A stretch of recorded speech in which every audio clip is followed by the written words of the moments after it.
Hello बच्चों, आज हम दी हुई संख्याओं का लघुत्तम समवर्तक निकालना सीखेंगे। तो लघुत्तम समवर्तक निकालने से पहले कुछ महत्वपूर्ण चीज कि लघुत्तम समवर्तक होता क्या है।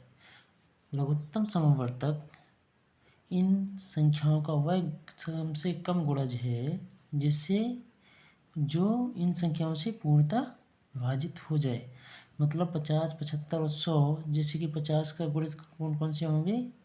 50 का गुणज 2 करेंगे तो 100, 3 करेंगे तो 150, फिर 200, 250, इस प्रकार से 50 के गुणज हैं। और 75 के गुणज कौन कौन से होंगे। 75 का 150, 225, उसके बाद 300, 375, इस प्रकार से 75 के गुणज होंगे। और 120 के 240, 360, इस प्रकार के गुणज होंगे। वो किसके होंगे। 120 के गुणज मतलब पहले इसमें 2 का गुणा करेंगे 120 में, फिर 3 का गुणा करेंगे जो अंक आएगा, फिर 4 का गुणा करेंगे तो जो अंक आएगा वो इन सब का गुणज कहला जाएगा। तो लघुत्तम समवर्तक वह अंक कहलाता है, वह इन तीनों संख्याओं का वह गुणज जो कि इन तीनों संख्याओं से पूर्णतः विभाजित हो जाए। न्यूनतम, लघुत्तम मतलब छोटा से छोटा गुणज, उसको हम बोलते हैं लघुत्तम समवर्तक। तो हम इसको निकालते हैं। हम किस प्रकार से निकालेंगे इसके लिए देखते हैं, चलिए देखते हैं। इस प्रकार से हम एक कॉलम बनाते हैं और यहाँ पे लिखेंगे 50, फिर 75 और लास्ट में 100। तो सबसे पहले क्या करते हैं, हम 2 से भाग देते हैं। 2 से पूरे में चला जाएगा, 2 से भाग देंगे तो 2 चौके 2 दूनी 4, 2 पंचे 10, 25 हो जाएगा। 50 में 2 का भाग देंगे तो 25। 75 में भाग नहीं जाएगा तो 75 को हम क्या करेंगे, सेम टू सेम उतार देंगे। जिस अंक में भाग नहीं जाएगा हम उसको सेम टू सेम नीचे लिख देंगे।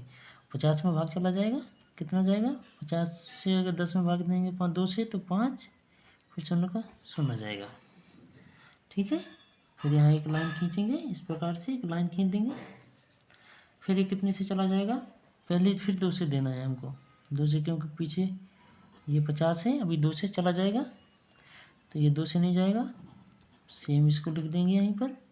ये भी नहीं जाएगा, ये भी सेम आ जाएगा, 2 से ये कट जाएगा। 50, 2 दूनी 4, बचा कितना, एक अंक उतार से मतलब 10 हो गया, तो 2 पंचे 10। अब हम क्या करेंगे, 3 से चेक करते हैं। 3 से कटेगा कोई अंक, 3 से 25 भी नहीं कटेगा, 3 से ये कट जाएगा 75। ठीक है, 25 ये नहीं कटेगा, 3 से हम भाग देते हैं। सबसे पहले हम कैसे ट्राई करेंगे, 2, 3, 5, 7, इस प्रकार से हमने भाग देना करके देखना है। एक बार प्रोबेबिलिटी चेक कर लेना है, फिर अंक लिख करके भाग देना है। 3 से नहीं जाएगा, सेम टू सेम आ जाएगा, जैसे कि हमने बताया जो अंक नहीं कटता उसको सेम टू सेम नीचे लिख देना है। 2 से भाग देंगे तो कितना आएगा, 2, 3 दूनी 6, 3 पाँचे 15, और ये कितना आ जाएगा, सेम टू सेम 25। 25 में भी नहीं जाएगा। फिर हमने एक लाइन ड्रॉ किया, अब 25 है, किससे चला जाएगा, 5 से, 55, 25, 55, 25, 55, 25, फिर 5 एकम 5, 5 एकम 5, 5 एकम 5।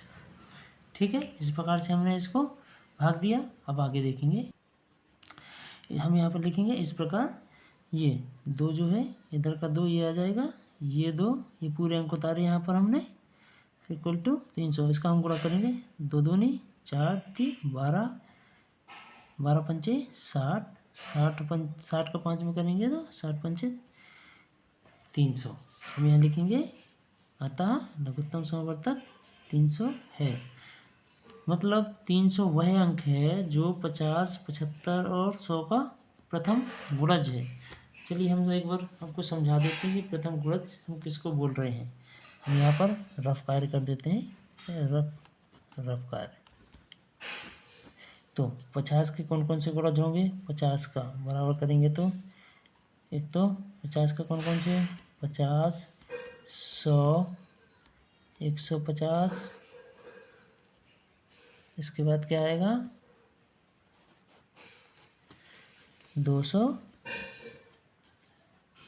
250, 300। 300 आ गया हमारा, 300 आया है। उसके बाद 75 का, 75 के गुणज कौन कौन से हैं? एक तो 75 हो जाएगा, दूसरा 150, तीसरा 225, चौथा 300। अब 100 के गुणज, 100 के गुणज कौन कौन सा आएगा? 100, 200, 300, 300 तीनों में आ गया। तो हम सबसे पहले ये चेक करते हैं कि 300 के अलावा इन अंकों में ऐसा कोई अंक है जो तीनों में मैच करता हो। तो हम यहाँ देखेंगे 50 इसी में नहीं है, 100 है बट इसमें 100 नहीं है, 150 इसमें है, इसमें नहीं है, 200 इसमें भी नहीं है, इसमें है, 250 इसमें भी नहीं है, या इसमें भी नहीं है, 300 इसमें भी है, इसमें भी, इसमें। मतलब यह वह न्यूनतम गुणज है 50, 75, 100 का जो इन अंकों से विभाजित पूर्णतः हो जाएगा। तो बच्चों इस प्रकार से हम लघुत्तम समवर्तक निकालते हैं। अगर वीडियो हमारा आपको अच्छा लगा हो तो हमारे वीडियो को लाइक, शेयर एंड चैनल को सब्सक्राइब अवश्य करें। धन्यवाद।